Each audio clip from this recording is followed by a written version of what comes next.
इंसानी जिस्म के अंदर खामोशी के साथ हर लम्हा एक मौजिज़ा होता है। आज हम एक हैरत अंगेज सफर पर जा रहे हैं, रहमे मादर के अंदर, जहां हम देखेंगे कि एक बच्चा हफ्ता ब हफ्ता कैसे बनता है। पहला हफ्ता सब कुछ एक अमन से शुरू होता है, जिसे फर्टिलाइजेशन कहते हैं। लाखों स्पर्म एक अंडे की तरफ बढ़ते हैं, लेकिन सिर्फ एक कामयाब होता है।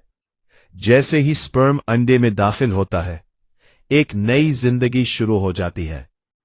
इस खलिए को ज़ायगोट कहते हैं। यह छोटा सा खलिया पूरे इंसान का नक्शा अपने अंदर रखता है।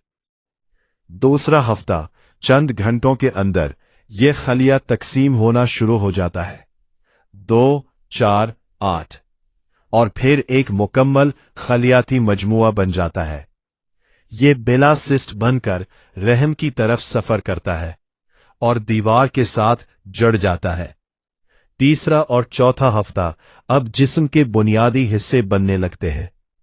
3 तहें बनती हैं, जो जिल्द, हड्डियां और अंदरूनी आज़ा बनाएंगी।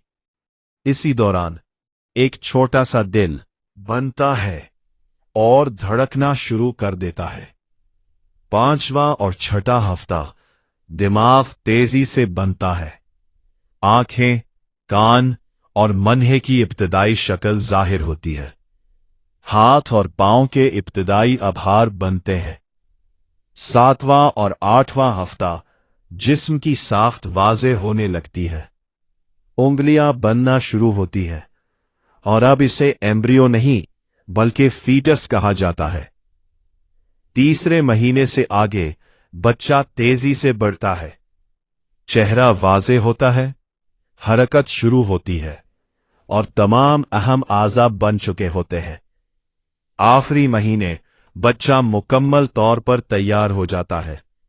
दिमाग तेजी से बढ़ता है और आखिरकार वो दुनिया में आने के लिए तैयार हो जाता है। इख्तिताम एक खलिए से लेकर एक मुकम्मल इंसान तक, यह सफर वाकई एक मौजिज़ा है। जिंदगी खामोशी से शुरू होती है, लेकिन इसकी ताकत बेहद है।